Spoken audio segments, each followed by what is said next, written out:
Bonjour, bonjour, bonjour, bien-aimés dans le Seigneur, bonjour.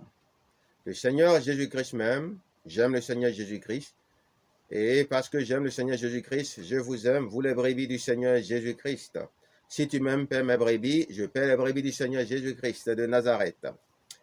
Alors, bien-aimés, nous allons parler de la crainte des serviteurs, des ministres, des servantes de Dieu. Oui, nous allons parler du comportement des chrétiens devant les serviteurs, les servantes, les ministres de Dieu. Parce qu'il y a beaucoup de choses qui ne vont pas. Vous allez voir que je parle beaucoup de ce comportement parce que c'est la gangrène qui tue beaucoup d'enfants de Dieu. Quand on ne respecte pas le serviteur de Dieu, mais comment on peut prendre les choses de Dieu au sérieux? Le diable, il rentre dans notre vie. Il comprend déjà que la source de bénédiction que Dieu a mis devant nous, on l'a boycottée. Il ne reste quoi que des malédictions sur notre chemin. Aujourd'hui, il y a des enfants de Dieu qui offensent des serviteurs de Dieu, des ministres de Dieu, des servants de Dieu et qui exigent de ces serviteurs de Dieu que ces serviteurs de Dieu viennent s'excuser auprès d'eux. Waouh! Vous voyez dans quoi on est et où on va? Pire, il y a d'autres serviteurs de d'autres fidèles qui commettent des abominations, des impudicités, des adultères dans le corps du Christ. Et quand les ministres de Dieu parlent de ça, ils disent, je ne te parle plus. Tu m'as honni, tu m'as humilié, tu m'as disgracié, tu m'as dénigré. Alors que les serviteurs de Dieu pouvaient faire pire, ils pouvaient aller dire ça à leurs femmes. Ce qu'ils sont en train de commettre comme abomination, infidélité, adultère, en étant en train de peupler le monde démoniaque, diabolique, en étant en train de faire ce qu'on appelle des initiations diaboliques, démoniaques, en couchant avec les enfants de Dieu, les filles et les fils de Dieu, pour les initier dans les mondes occultes, démoniaques, ténébreux, sataniques, juste par de simples relations sexuelles. Mais ces serviteurs, ces ministres, ces servants de Dieu, pensant qu'ils vont finir par comprendre, leur donnent le temps de la repentance. Eux, ils prennent ça pour se servir de l'image des servantes, serviteurs, ministres de Dieu pour continuer leurs abominations. Prenez garde, car l'Éternel est proche et sa justice ne tardera pas. Là où vous vous trompez, il y a plusieurs catégories de justice dans les choses de Dieu. Dieu juge tous les jours en réalité. Mais la justice dont tout le monde parle souvent, c'est la justice devant le grand trône blanc. Oubliant que tous les jours, nous sommes jugés, tantôt d'une manière, tantôt d'une autre, et sanctionnés, tantôt d'une manière, tantôt d'une autre. Faites attention. L'Éternel boycotte les chrétiens qui boycottent les serviteurs, les servantes, les ministres de Dieu, au moins au nom de Jésus-Christ. C'est ça que vous ne savez pas. Quand vous méprisez un serviteur de Dieu, quand vous déshonorez un serviteur de Dieu, vous désacralisez un ministère de Dieu en Jésus-Christ, Dieu aussi vous déshonore, vous désacralise, vous minimise, vous ignore, vous boycotte aussi. Parce que celui qui a boycotté un serviteur de Dieu a boycotté le Seigneur Jésus-Christ qui l'a envoyé et par la même occasion a boycotté Dieu le Père qui a envoyé le Seigneur Jésus-Christ de Nazareth. Donc vous méritez d'être 3 fois boycotté. Faites attention. Quiconque boycotte un serviteur ou un de Dieu boycotte par la même occasion le Seigneur Jésus-Christ qui l'a envoyé et Dieu le Père qui a donné au Seigneur Jésus-Christ de l'oindre puis de le missionner. Chaque enfant de Dieu a le devoir de tout faire pour connaître le chef de son peuple chrétien, c'est-à-dire le serviteur de Dieu qui va régner sur lui. Dans quel but? De le respecter, de l'honorer et d'écouter ce qu'il lui dit pour pouvoir vivre et non mourir. J'ai mis devant toi la vie et la mort et je te conseille de choisir la vie. Tout est dans le serviteur de Dieu. C'est vous qui faites le choix. Faites très attention, bien-aimés, dans le Seigneur. Faites très attention. Oui, faites très attention. Chaque enfant de Dieu a le devoir de tout faire pour connaître le chef de son peuple chrétien, de la nation chrétienne, pour l'honorer. Nul enfant de Dieu Nul enfant d'église, nul ministre inférieur et servante de rang inférieur ne doit maudire, médire son chef, manquer de respect à un supérieur hiérarchique. Sinon, il encourt de grandes et graves conséquences, tantôt d'une manière, tantôt d'une autre. Et la majorité de la justice de Dieu n'est pas aussi visible qu'on le croit. Mais ça fait très mal et ça se ressent. On ne doit rien faire de mal au chef de la nation chrétienne. En pensée, en parole, par action et par omission. L'Éternel insiste là-dessus en Christ. Nous ne devons pas manquer de respect aux autorités sous le prétexte qu'on ne savait pas qu'on avait affaire à une autorité qu'on doit craindre. Les Écritures sont claires. Craignez toute autorité bonne ou mauvaise avec crainte et tremblement, comme si vous aviez devant vous le Seigneur Jésus-Christ de Nazareth. Le diable désacralise les ministères chrétiens en vain. Et ceux qui sont victimes de cela, ce sont les chrétiens. Les chrétiens doivent apprendre à se soumettre aux autorités avec crainte et tremblement, comme s'ils avaient le Seigneur Jésus-Christ devant eux en vain. Vous allez dire, mais pourquoi il nous parle souvent de ça? C'est ma mission. C'est mon ministère. C'est ma commission, c'est mon appel. Avertis les enfants de Dieu, avertis les ministres de Dieu qui croient que parce que déjà ils sont ministres de Jésus, il n'y a plus de loi dans le royaume de Dieu, il n'y a plus de règles dans le royaume de Dieu et qu'on peut faire ce qu'on veut parce que nous sommes tous des égaux. C'est faux. Vous avez intérêt à bien écouter toutes mes prédications par simple curiosité pour prendre vos dispositions, pour ne pas dire je ne savais pas. C'est très très grave de manquer de respect aux vrais serviteurs, servantes et ministres de Dieu. Myriam, la sœur de Moïse, était prophétesse. Son grand frère, Aaron, fils de Lévi, était prêtre, grand prêtre. Mais cela n'a pas empêché Dieu de frapper Myriam, la jalouse, de lèpre. Et Aaron, l'aîné, a aussi eu pour son grade et son compte. Dieu n'aime pas qu'on humilie son supérieur dans le Seigneur. Ne nous séduisons pas. Soyons transformés par le renouvellement de l'intelligence. Je connais un frère en Christ qui a humblement rendu témoignage qu'il a dit ce qu'il croyait être ces 4 vérités à son pasteur parce qu'il a eu la grâce de faire la rencontre du Seigneur Jésus-Christ.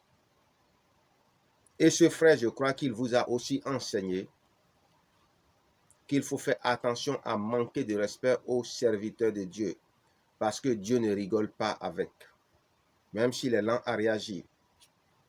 Son pasteur ne lui a rien dit. Il l'a laissé dénoncer le désordre dans son église avec passion, zèle, puis l'a remercié pour ses précieux conseils. Ce bon dénonceur de péché et du désordre est rentré heureux dans son pays. Et si j'ai bien compris ce qu'il avait dit, comme Dieu l'aimait beaucoup, il fallait lui enseigner la sagesse et le respect de ses aînés et le respect de ses serviteurs, puisque lui-même il était appelé ou il est appelé à le devenir. Et qu'on doit aussi le respecter, sinon quiconque ne le respecte pas aussi en paiera le prix. Dieu l'a donc cloué au lit, il est devenu un problème pour sa famille, il a eu une maladie, l'hôpital a fait de son mieux, mais l'hôpital n'est pas arrivé à bout de la maladie. Je ne vais pas rentrer dans les détails, je préfère être un peu évasif, parce que c'est la leçon qu'il faut tirer de cet enseignement qui est importante. Donc, il a fallu beaucoup de prières humbles de ce serviteur et des membres de sa famille pour que Dieu lui dise quel est son péché. Dieu lui a demandé pourquoi il a manqué de respect à son pasteur. Pourquoi il est allé lui dire toutes ces soi-disant vérités, toutes ces sottises. Et Dieu lui a dit, Dieu lui a intimé l'ordre d'aller s'excuser, sinon il va mourir. Si j'ai bien compris. Mais tout ça n'est pas important. Le plus important, c'est qu'il n'avait pas le droit de dire ce qu'il a dit à son pasteur. Et pour cela, Dieu l'a puni et Dieu exige de lui qu'il aille s'excuser. Sinon, eh ben, ce dans quoi il est là, c'est dedans, il va rester jusqu'à, il va aller le rejoindre là-bas et ils vont régler le reste là-bas. Alors, comme cette personne-là qui aujourd'hui sert Dieu du mieux qu'elle peut, est intelligente bien sûr, qu'est-ce que cette personne a fait? Elle a eu l'inspiration divine d'écrire un courrier pour s'excuser parce qu'il n'y avait pas de possibilité de pouvoir voyager et venir s'excuser, vu que tout était presque fermé. Le diable s'était arrangé pour fermer toutes les voies. Et dès que la personne a écrit le courrier, Dieu a fait grâce. Et la personne n'a pensé pas se rétablir, sinon je dirais même elle a été complètement guérie instantanément. Alors, pour vous dire quoi? Que c'est très très important de faire attention. Est-ce que vous voyez? Donc ce serviteur de Dieu aujourd'hui a fini par retrouver sa vigueur du passé. Donc il faut donc faire très attention à la personne qu'on a devant nous comme pasteur, même si on a eu la grâce de voir Dieu au nom de Jésus-Christ. Il faut parler à ces leaders religieux avec crainte et tremblement, comme le disent les Écritures, comme le stipulent les Écritures, comme l'exigent les Écritures, comme si on était devant le Seigneur Jésus-Christ lui-même. Le monde peut te vouer à la nature, même si tu es chrétien. Le vrai problème, c'est qu'on ne respecte même pas le Seigneur Jésus-Christ lui-même. Et c'est ça notre vrai problème. On s'en fout de Jésus, mais on dit que Jésus est notre Seigneur, qu'on aime Jésus, qu'on le respecte. Mais en vérité, on s'en fout de Jésus, on s'en fout des ministres de Dieu, on s'en fout des servants de Dieu, on s'en fout des serviteurs de Dieu. On dit nous-mêmes, on peut parler à Dieu, nous-mêmes, on peut faire ceci. Ce n'est pas faux tout cela. Mais pourtant, les ministères existent. Et ces ministères sont là pour vous aider à mieux faire ce que vous êtes en train de faire. Si vous étiez aidé par des serviteurs de Dieu, avec ce que vous êtes en train de faire, vous auriez pu faire mieux. Et vous auriez été sérieusement bénis. Si les ministères étaient inutiles, mais Dieu allait les liquider déjà depuis. Faites très attention et n'écoutez pas ces personnes-là qui vous encouragent à manquer de respect aux serviteurs de Dieu. C'est très grave. Très grave. Oui, l'Europe nous a contaminés. Et ça, là, c'est un facteur que j'ai remarqué dans les pays développés. Dès qu'on vient dans les pays développés, on n'a plus la crainte de Dieu, on n'a plus la foi qui consiste à ne pas faire n'importe quoi, même si on est seul, parce qu'on a la conscience que Dieu est là et qu'il nous voit. Mais en Europe, on manque de respect à tout le monde, pasteur, tout mélangé. C'est-à-dire, il y a vraiment une forme de désordre qui n'est pas du tout à la gloire de Dieu, mais à la gloire du diable. Dans la vie des enfants de Dieu qui vivent en Europe. Et ça, il faut commencer par vous remettre en cause, remettre en question. Commencez par réfléchir sérieusement si vous voulez être vraiment béni par Dieu et puissamment béni par Dieu. Nous confondons tout en Europe. Le spirituel, le non-spirituel, le sacré, le non-sacré. Nous désacralisons tout. Nous faisons n'importe quoi. On n'a même pas peur d'aller détruire un ministère chrétien. On n'a pas peur d'aller coucher avec un pasteur. On n'a pas peur. C'est-à-dire, on n'a peur de rien, même pas de Dieu. Pour notre plus grand malheur. Satan en sait quelque chose. Est-ce que vous voyez un peu? Nous trouvons que c'est normal de ne pas respecter les choses sacrées pour notre plus grand malheur. Est-ce que vous voyez un peu? Il faut faire attention. Je vais vous dire une chose. Vous savez, même dans le monde, les gens ont des choses. Hein. Quand tu viens devant des gens et tu crois que tu es fort, tu es puissant et que tu peux leur manquer de respect, que tu peux leur dire ce que tu veux, ils vont te regarder jusqu'à quand ils vont voir vraiment que tu veux pousser le bouchon trop loin. Et na fond et d'obéir. C'est-à-dire quoi? Ils vont t'ordonner de continuer dans la vie, dans la nature et d'aller sans arrêt. Tu peux être en train de marcher jusqu'à arriver dans un autre pays et même sans t'arrêter. Est-ce que vous voyez? Donc, il faut faire très attention à vos conneries. Faites très attention. Le monde même ne tolère pas le manque de respect des choses sacrées. Le monde ne tolère pas l'impolitesse spirituelle. À plus forte raison, le Seigneur Jésus-Christ de Nazareth. Vous voyez? Même la bouche de certaines personnes dans le monde a changé de trajectoire par manque de respect. Des gens qui disent qu'ils savent parler, qu'ils savent insulter et que sont des spécialistes en impolitesse. On leur a dit de continuer leur politesse sur leur bouche et venir à côté de leur joue. Juste pour leur apprendre que ce n'est pas tout le monde qu'on insulte et que ce n'est pas partout qu'on insulte les gens et puis on gagne. Vous voyez? Alors imaginez dans le Seigneur Jésus, avec les pouvoirs dont disposent les serviteurs de Dieu, énormes, qui peuvent même déstabiliser le diable, qui lui donne ces choses-là à ses agents. Vous voyez? Rien qu'avec une parole, le monde est capable d'une telle chose. Les chrétiens savent pourquoi ils n'envoient pas leurs bêtises là au niveau du monde. Ils savent. Vous savez très bien où le péché là est en abondance. Vous savez très bien où l'apostasie a atteint ses paroxysmes, ses sommets. Mais pourquoi quand vous parlez, c'est les chrétiens seulement que vous accusez? Pourquoi quand vous parlez, vous n'accusez pas les gens du monde? Vous ne les attaquez pas, vous ne dénoncez pas ce qu'ils font. Et que c'est seulement les chrétiens que vous êtes, ceux qui ont déjà accepté Jésus, qui sont déjà couverts et recouverts par le sang de Jésus. Pourquoi? Parce que vous savez qu'ils vont vous bouffer. Que si vous envoyez vos bêtises là-bas, ils vont vous bouffer. Et même qu'ils peuvent mettre votre tête à prix, vous le savez. Et que vous serez dans votre maison, vous ne serez même pas en paix. Vous serez en train de voir le mal partout. Donc, il faut arrêter cette connerie-là. Venez voir, venez les voir. Venez voir les chrétiens ravaler leur fierté. Venez voir les chrétiens ravaler leur fierté. Venez les voir ravaler leur fierté.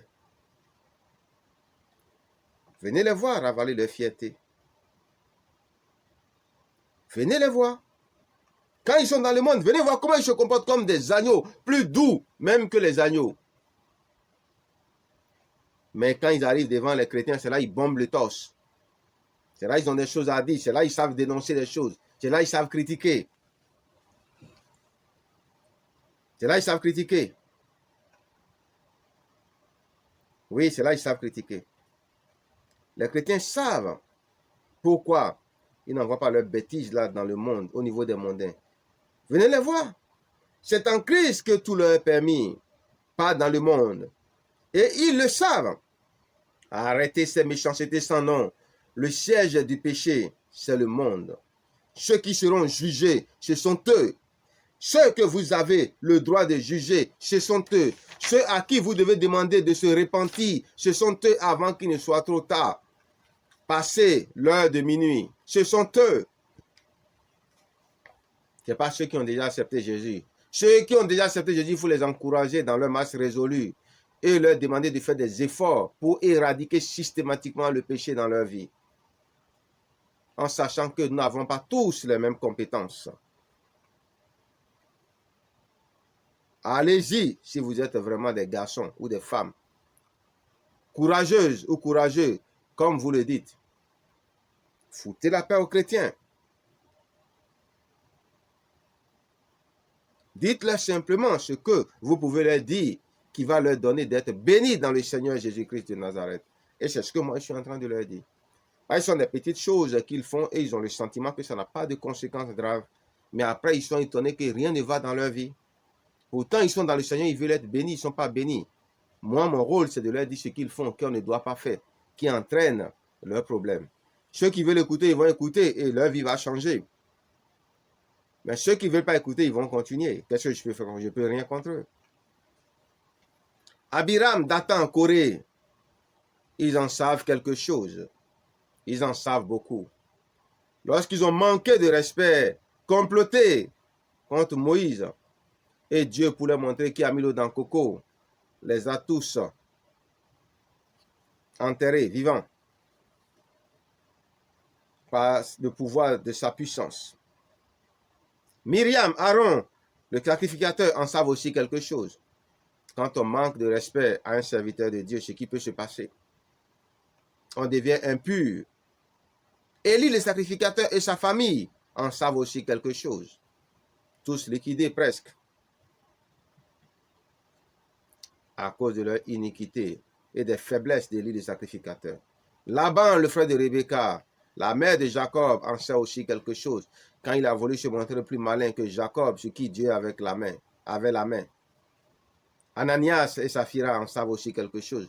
Quand ils ont voulu apporter l'iniquité dans le corps du Christ, en mentant au Saint-Esprit.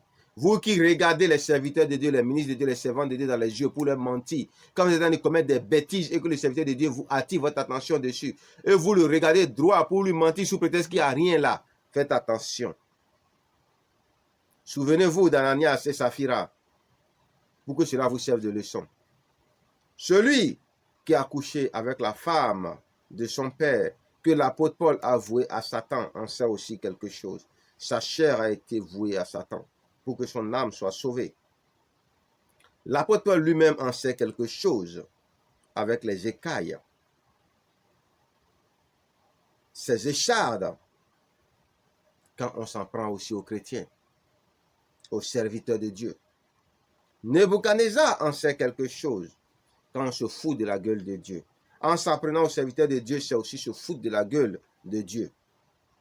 Hérode, giflé par un ange de l'Éternel, aussi en sait quelque chose. Est-ce que vous voyez? Une gifle mortelle. Oui, on ne se moque pas de Dieu et des serviteurs de Dieu, surtout en Christ. Sous la loi, la vengeance était agréable seulement quand le Tout-Puissant la faisait. Sous Jésus-Christ, Dieu nous a donné le pouvoir de nous venger sur les démons et sur les méchants. Une autorité a reçu mandat divin pour punir les coupables vrais. Sachez que tous les serviteurs de Dieu, ils ont le droit et le pouvoir de vous punir. Et ils ont reçu ce pouvoir-là de Dieu. Parce que cela fait partie de leur responsabilité, selon qu'il est dit. Dieu châtie ceux qu'il aime. Ils ont ce pouvoir délégué là de la part de Dieu. Si vous ne le savez pas, sachez-le. Nous avons le choix en Christ de nous venger ou de laisser Dieu nous venger. Toutefois, nous ne pouvons pas avoir le beurre et l'argent du beurre. C'est à nous de choisir, dit l'Éternel.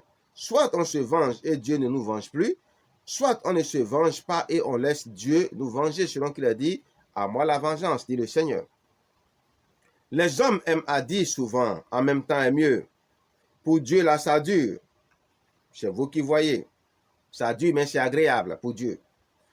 Si vous voulez protéger vos proches des vengeances divines vis-à-vis des énormes fautes commises à votre encontre, vengez-vous symboliquement d'eux pour empêcher Dieu de se saisir du dossier et de les punir douloureusement.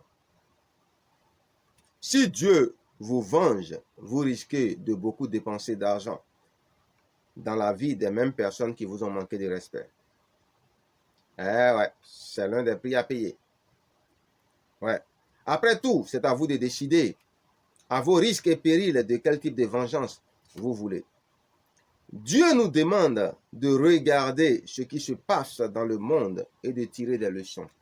C'est vrai que Jésus a dit, si quelqu'un te gifle à la joue droite, tends-lui la joue gauche. Mais c'est parce que la vengeance soit sienne. C'est pour que la vengeance lui appartienne. Et en le faisant, vous amassez sur sa tête des charbons ardents. Mais Dieu aussi révèle que c'est vous qui voyez. Vous pouvez symboliquement lui donner quelques tapes,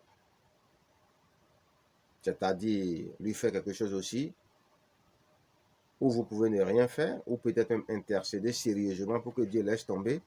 Mais connaissant Dieu, bon, tout est possible avec lui. Mais généralement, quand la faute est grave et que Dieu veut traiter la personne selon sa folie, il ne laisse pas passer.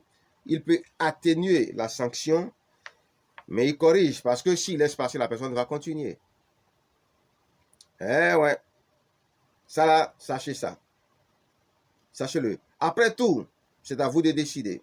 Dieu nous demande de regarder ce qui se passe dans le monde et de tirer des leçons. Un monsieur très jaloux de ce qu'on a promu son collègue, des cheminots, a très mal pris la nouvelle. Il a beaucoup gueulé et manifesté son mécontentement. Comme si cela ne suffisait pas, il a décidé de le tuer pour prendre sa place. Donc, en entendant la mort de la personne, il a osé aller chez le monsieur pour pouvoir l'humilier devant tous les membres de sa famille. Déjà, il est allé chez les marabouts, il a tout fait et il attendait. C'est alors que pour la première fois, le monsieur harcelé et humilié est sorti de sa maison et dit, là, tu as poussé le bouchon trop loin. Tu l'as fait au boulot, je t'ai rien dit. Tu l'as fait dans la rue, je t'ai rien dit. Tu es allé chez les féticheurs, les marabouts, j'ai eu vent de tout ça, je t'ai rien dit. Et là, maintenant, tu viens dans ma maison, mon seul havre de paix, pour encore m'empêcher de pouvoir être en paix. Là, maintenant, continue ton chemin et ne t'arrête plus. Dès que le monsieur lui a dit ça, le monsieur a commencé seulement par... Il a commencé par marcher. Le monsieur a commencé par marcher. Il marchait. 3 jours après, il continuait toujours pas à marcher dans la brousse. On ne le voyait pas. Ils n'ont même pas le chercher partout. On ne l'a pas vu.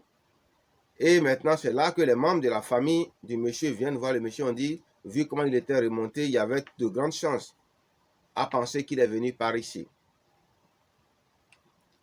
Les messieurs, ils ont tout fait. Il n'a même pas ouvert la bouche pour leur répondre. Et ils ont compris qu'effectivement, le monsieur est passé ici et que quelque chose s'est passé. Alors, qu'est-ce qui s'est passé? Ils ont été obligés d'aller acheter la boisson, tout ce qu'il faut, pour venir s'excuser du comportement indécent de ce monsieur-là et supplier la personne de leur montrer où il se trouve. Et c'est là maintenant que le monsieur a bien insulté le monsieur, tous les gens de sa famille, avant maintenant de leur dire, bon, prenez ce chemin-là et continuez seulement par aller jusqu'à ce que vous le trouviez. Si vous êtes intelligent, vous allez essayer de recouper en tenant compte déjà du nombre de jours qu'il a fait en marchant, et peut-être vous allez le trouver quelque part dans la brousse. Ils sont allés le trouver dans la brousse, il était comme un fou, en train de manger des feuilles, des racines.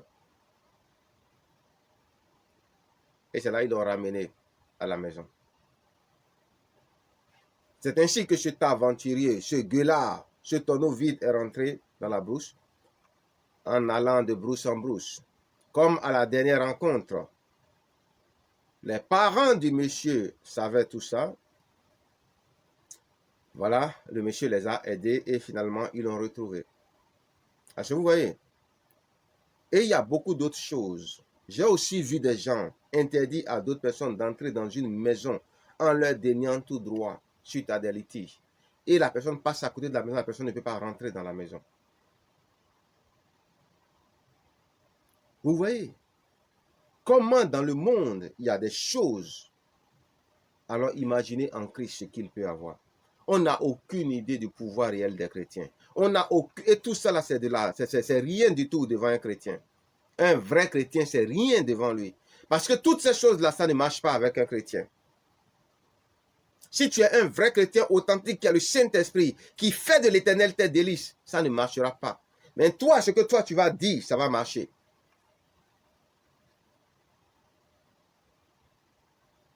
Est-ce que vous voyez? Ça va marcher. Si tu dis à quelqu'un, n'entre pas dans cette maison-là, la personne va tourner autour, ne pourra pas rentrer. Est-ce que vous voyez? Bien-aimé dans le Seigneur, tout ça n'est rien devant le redoutable pouvoir chrétien.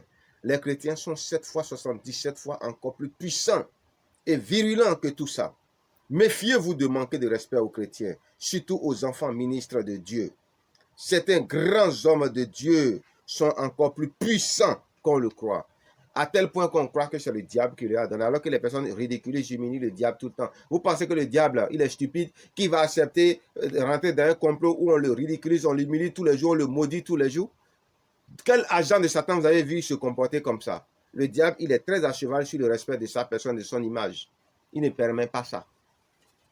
Donc, arrêtez ça. Ceux qui sont des satanistes là, qui sont dans les églises là, vous allez voir, quand ils sont en train de parler, ils encouragent les gens à faire n'importe quoi.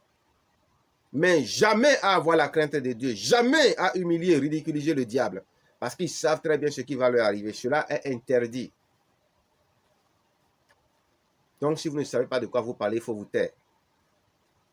Attention à la désacralisation des serviteurs, des servants, des ministres de Dieu, que nous cataloguons, rebaptisons de tous les noms d'oiseaux, d'animaux, de champs. Oui, c'est Adam qui a nommé les animaux et les oiseaux. Mais de nos jours, ce sont des hommes qui pêchent contre Dieu et redonnent ces mêmes noms aux hommes et femmes de Dieu. Vautour, chacal, loup, renard, perroquet, et j'en passe. Donnez même des noms encore d'objets, rapporteurs, équerres, comparatout. Donnez aux autorités ce qui leur revient de droit, le respect qui leur revient de droit. C'est le droit des autorités qu'on les craigne, qu'on tremble devant elles. Quand on est devant une autorité, on se tient avec respect et gravité. On respecte et on doit respecter les autorités établies par Dieu. On se soumet aux autorités dans le cadre de la parole de Dieu et rien d'autre. Cela signifie que si ce n'est que l'autorité qui vous demande de faire un truc qui n'est pas compatible avec la parole de Dieu, vous avez le droit de dire non avec respect et crainte. Puisque Dieu a exigé le respect et la crainte en toutes circonstances. C'est seulement ce qui est péché devant Dieu qu'on a le droit et le devoir de refuser à une autorité par Dieu. Dans le monde, c'est tout ce qui est illégal selon les lois des hommes, selon leur code dans chaque domaine, c'est-à-dire où les hommes se positionnent, qu'on dénonce. Il faut qu'on parle de légalité et d'illégalité de la loi. C'est chez Dieu que tous les hommes ont appris toutes ces choses-là. Alors pourquoi vous ne respectez pas les hommes de Dieu? Assurez-vous au moins que c'est légal avant de faire tout ce qu'on vous demande de faire dans le Seigneur. Si vous ne savez pas grand-chose des choses de Dieu, il faut au moins demander, est-ce que ça là c'est normal? Est-ce que c'est compatible avec la parole de Dieu? Est-ce qu'on n'aura pas de problème avec Dieu? Parce qu'on a le sentiment que ce n'est pas normal. Et vous serez éclairé. Si vous n'êtes pas convaincu, allez voir d'autres serviteurs de Dieu pour leur demander si c'est normal. Et quand vous serez tranquillisé, vous le ferez. Mais faites attention à ce que ces serviteurs ne vous fassent pas encore opération séduction parce qu'ils sont uniques dans le but de vous récupérer et vous donner encore des paroles juste alléchantes dans le but de vous dévier et vous faire avoir de sérieux problèmes. Oui, il y a beaucoup de serviteurs qui sont ouverts aux choses de Dieu au nom de Jésus-Christ. Quand bien même ce qu'une autorité vous demande est très difficile, vous devez essayer de le faire au mieux que vous pouvez bien le faire. Ce que nous avons à faire, faisons-le bien, dit le Seigneur, l'Éternel, Dieu Tout-Puissant. Dans tous les cas de figure, on se soumet, on respecte et on s'adapte à une autorité établie par Dieu sur nous. C'est le Seigneur Jésus-Christ qui règne sur nous. C'est le Seigneur Jésus-Christ qui est le dominateur, notre Seigneur, notre Roi, notre Dieu. Mais le Seigneur met toujours d'autres serviteurs pour que ces serviteurs puissent régner sur nous, entre griffes. Est-ce que vous voyez un peu? Voilà, nous devons honorer les autorités, c'est très important. C'est très important. Nous devons nous soumettre aux autorités qui honorent les lois, les commandements, les préceptes de ce grand Dieu qui lui a soumis les personnes que nous sommes. Tout cela se fait avec respect et crainte, de peur que Dieu ne nous sanctionne pour outrage. Souvenez-vous que plus vous travaillez durement pour la gloire de Dieu, plus Dieu vous aime. N'ayez pas peur et honte de travailler un peu plus pour la gloire du Seigneur Jésus-Christ. Peu importe tout ce qu'une personne peut vous donner, bien-aimé, peu importe tous les prodiges et miracles qu'une personne peut faire, n'applaudissez jamais tout le mal qu'elle peut faire. Dès que vous vous rendez compte que cette personne-là est maléfique, dégagez vite, avant qu'il ne soit trop tard. Refusez de manger le pain provenant des iniques. Si vous avez une grande conscience de ce que cela peut être comme outrage à la gloire du Saint-Esprit de gloire. La fin des temps est proche, dit le Seigneur Jésus-Christ de Nazareth. Nous sommes déjà dans la fin des temps. Les hommes en sont conscients. Le monde en est aussi bien conscient, sauf les aveugles qui veulent rester aveugles. C'est-à-dire ceux qui ne veulent rien voir ni savoir. Il n'y a pas pire aveugle que celui qui ne veut pas voir ce qui est visible, dit le Seigneur. Les choses sacrées sont sérieusement désacralisées de nos jours et ce n'est pas bien. Commencez par vous rééduquer dans le Seigneur. Certains hommes n'échapperont pas à l'étang de feu et de soufre, dit le Seigneur. La seule bonne nouvelle dedans, c'est que au moins 2/3 de tous les hommes depuis Adam jusqu'à la fin des temps seront sauvés. Au moins 2/3 de tous les hommes. Contrairement à tout ce qu'on attend ça et là. Au moins 2/3. Dieu a ses ruses. Dieu sait comment faire. pour réaliser cela. Au moins 2 tiers. Oui, sachez-le, bien-aimés dans le Seigneur. Bien-aimés dans le Seigneur, plus redoutable que toutes les maladies de l'univers est les temps de feu et de souffle. Si de petites pandémies vous font trembler, alors commencez par mettre votre vie en ordre, car les temps de feu et de souffle est infiniment plus redoutable que toutes les terreurs que nous voyons et connaissons. Même la mort et le séjour des morts tremblent, rien qu'à l'idée de se voir jeté dans les temps de feu et de souffle. Le diable fait des pieds et des mains pour repousser l'échéance de l'étang de feu et de souffle, pour ne pas rôtir en enfer, comme on le dit. Oui, sinon, pour éviter cette fin horrible qu'il mérite infiniment. Rien ni personne ne veut goûter à la coupe de l'étang de feu et de souffle de Dieu. Allez apprendre la crainte de Dieu chez nos frères d'Asie maintenant. Nos frères d'Asie, de par leur éducation traditionnelle, de par leur sérieux dans tout ce qu'ils font, ont aujourd'hui une très grande crainte, un très grand respect des choses sacrées, choses que nous avons perdues, tristement. Vous pouvez apprendre au moins cela d'eux. Ce n'est pas tout ce qu'ils enseignent qui est juste, mais au moins, ils sont dans la moyenne. Parce que vous voyez, tout n'est pas parfait chez eux comme chez tout le monde d'ailleurs. Mais ils peuvent au moins vous apprendre la crainte de Dieu, du sacré et la joie d'œuvrer pour Dieu le Tout-Puissant. Après tout, chacun est libre de donner à Dieu le Créateur le nom qu'il veut, puisque les noms de Dieu sont infinis et variés. Je suis, il est, celui qui est. Plus personne n'a envie de souffrir pour la gloire de Dieu, et cela est dommage. Plus personne ne veut souffrir pour les choses de Dieu. Plus personne n'a envie d'investir dans les choses de Dieu en général, puisque l'exception confirme toujours la règle. Plus personne ne veut véritablement craindre le Tout-Puissant, le Dieu Tout-Glorieux. L'exception confirme toujours la règle. Si quelqu'un a bâclé son service sur terre, sachez qu'il va recommencer tout dans les cieux sur ordre strict du Dieu Tout-Puissant, le Dieu de gloire. On commence tout au ciel, à partir de où on s'est arrêté sur la terre. Sachez-le. Oui, on a l'éternité pour mieux connaître Dieu et les choses de Dieu, les lois et les choses de la nation chrétienne que nous sommes. Avec Dieu, le tout présent, on ne fraude point, on ne saute pas de classe. Je me souviens d'une parole que Dieu m'a dite lorsque je résistais et hésitais à le servir. J'étais même un peu agacé par tous ceux qui disaient « Seigneur, Seigneur, Dieu, Dieu ». Je trouvais cela un peu ridicule. C'est ainsi que par plusieurs prophéties, dont une de bouche à bouche, Dieu a dit que je suis son serviteur.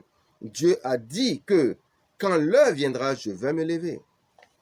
Et je peux vous assurer que franchement, je me suis servi de ça pour calmer les gens qui n'aimaient pas la vie dissolue que je vivais en ce moment. Ne faites-vous plus confiance à Dieu maintenant? Avez-vous oublié que mon heure n'est pas encore venue? C'est ce que je leur disais. Voulez-vous obscurcir les desseins de Dieu? J'étais certain que ça ne viendra jamais, ce que je suis en train de faire aujourd'hui. J'avais trouvé la belle parade pour échapper à tous les objecteurs de conscience qui étaient sur mon chemin. Je me disais, à l'école théologie, hors de question. Théologique, hors de question. Même la grue ne peut pas m'envoyer là-bas. Mais je ne savais pas que j'étais d'accord avec Dieu sur tous ces points, conformément à ses plans pour moi. C'est ainsi que j'ai commencé à vivre des choses spirituelles incroyables, tous les jours. Ce qui a fait que je suis ce que je suis aujourd'hui. Bien-aimés dans le Seigneur, la crainte de l'Éternel est très importante. La crainte des serviteurs de Dieu est très importante. Ne rentrez pas dans le jeu de ceux qui croient qu'il est bien de manquer de respect aux serviteurs, peu importe ce qu'on leur reproche. Si vous avez des choses, vous pouvez parler de ça avec Dieu. Mais faites très attention, bien-aimés dans le Seigneur. Ne manquez pas de respect aux serviteurs de Dieu. Recommencez par vous habituer aux choses sacrées. Recommencez par donner de l'importance aux choses sacrées. Dieu met les bénédictions de ses enfants sur ses serviteurs. C'est à vous, inspiré par Dieu, de trouver là où vos paquets, vos bénédictions ont été déposées pour aller les chercher. Ceux qui ont l'habitude de suivre les gens par connaissance, on est du même coin, tout le monde va là-bas, je vais là-bas, faites attention. Parce que vous vous faites du mal, vous piétinerez. Et vous piétinez. Allez là où on peut vraiment vous aider à devenir ce qui plaît à Dieu, au nom tout-puissant de Jésus-Christ. C'est ce que je veux vous dire concernant cette partie. Je vous souhaite une agréable journée au nom de Jésus-Christ. Père éternel, ouvre les yeux de mes frères. Père éternel, ouvre leur intelligence. Toutes les intelligences voilées par des filets. Brise maintenant tous ces filets. Brise ces lianes. Brise cette toile, Père éternel, afin que, Père éternel, tes enfants puissent comprendre la gravité de ces enseignements au nom de Jésus et changer au nom de Jésus. Que ton Saint-Esprit touche leur cœur et leur donne de comprendre la profondeur de ces enseignements afin qu'ils puissent se comporter correctement pour bénéficier de tes bénédictions au nom tout-puissant de Jésus-Christ de Nazareth, à la gloire de Dieu notre Père. Amen. Que l'Éternel pardonne à toutes les personnes qui sont déjà en plein dans ce que je suis en train de dire, qui n'ont de respect pour rien, ni pour Dieu, ni pour les serviteurs de Dieu, qui ont déjà manqué de respect plusieurs fois aux serviteurs de Dieu. Que l'Éternel Dieu leur pardonne tout ça au nom de Jésus et que vous recommencez tout à zéro, cette fois-ci en vous comportant bien maintenant, au nom tout-puissant de Jésus-Christ, à la gloire de Dieu le Père. Amen. C'était l'apôtre Guy Dibi.